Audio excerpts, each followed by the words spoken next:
So we are in the home stretch. It's like I told the team, if we were 10,000 meter runners, we better figure out if we got a kick right now, because that's what these last 5 games represent, basically, that final lap, and if you have a kick, now's the time to bring it.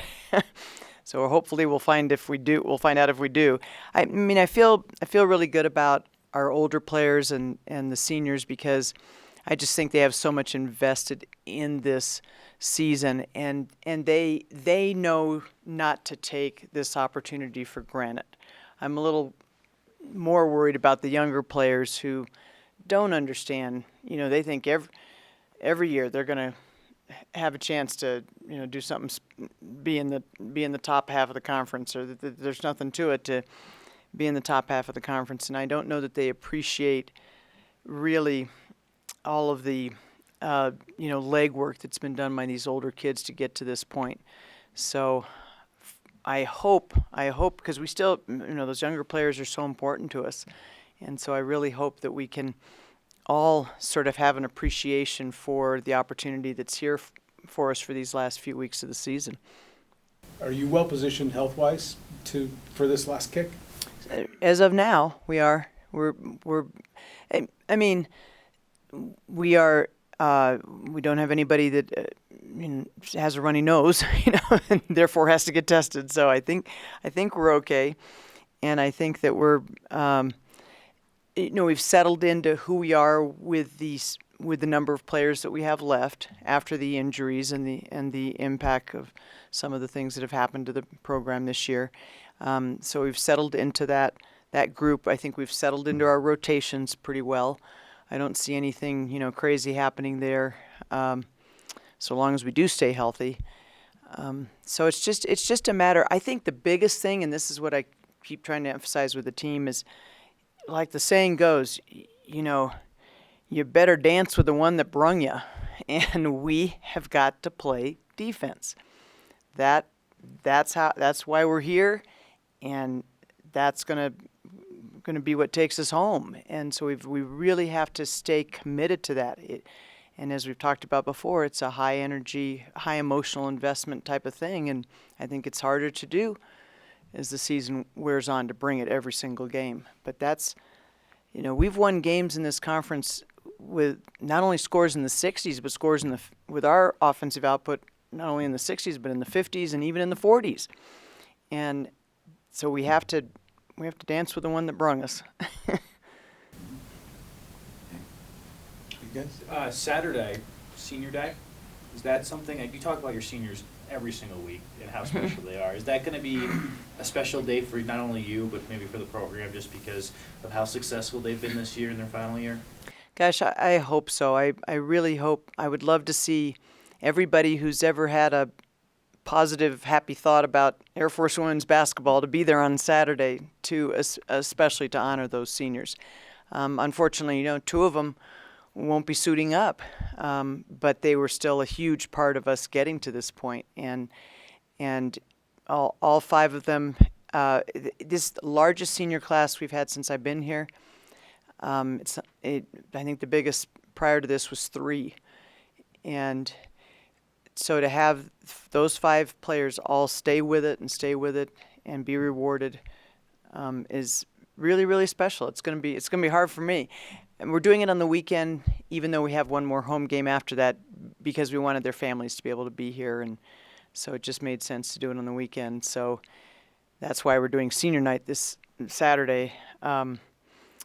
But it will be. I think that's always a sort of a galvanizing moment, senior night. That's when it hits you. So hopefully, we'll have that. It'll have that impact that day. Who's the other senior? Brianna, who else won't suit up? Audrey Geddison, who did the ACL. Yeah, it was at second ACL.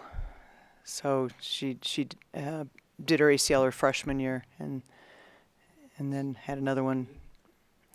Different knee, both knees. She's now had both knees. Her and Odell Beckham. Seriously. I know you've said before the players were more in tune with the standings and where things, have you taken a chance yet to kind of really look at schedules and see? Oh yeah, I'll confess to taking a peek, and sort of figuring out what I think it will take, but it's just so hard because it's not unusual for the end of the season to bring some real surprises. Like Nevada beat New Mexico, they beat them in Nevada, but they beat them over the weekend, and then Utah State beat Boise State over the weekend. So the end of the year can bring a lot of surprises. So I think it's very hard to say, oh, if we do this, then here's where we'll be. I have a feeling it's going to be a big mess from the middle of the conference. I think there's going to be like a huge log jam. I do think it's interesting that Colorado State and Wyoming play twice, and they're both right there with you. Like, yeah. As you think through it, do you think, man, that's 2 wins for these teams, or that's going to be 2 losses you can count on? How do you survey that? I probably handicap it as a split. They'll probably each get 1. But again, who knows? I mean, who knows what it'll take? Because San Jose State has had a big win. San Diego State's coming on strong. They've been playing really well, and we still have to play them. And so I'm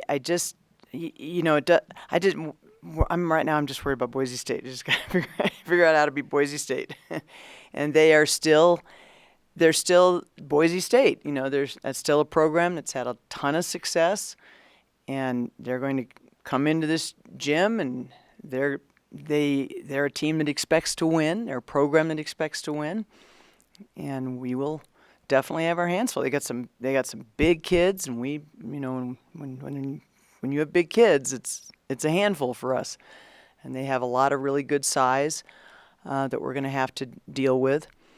So that's all. I'm just trying to get that one taken care of. Then we'll worry about the next one. Is it kind of controlling what you can control right now? Because like you said, you're going to be 1 game at a time, but 5 games on their schedule. And you said you've looked at the recipe for success. Yeah, what it'll take. What it will take, right?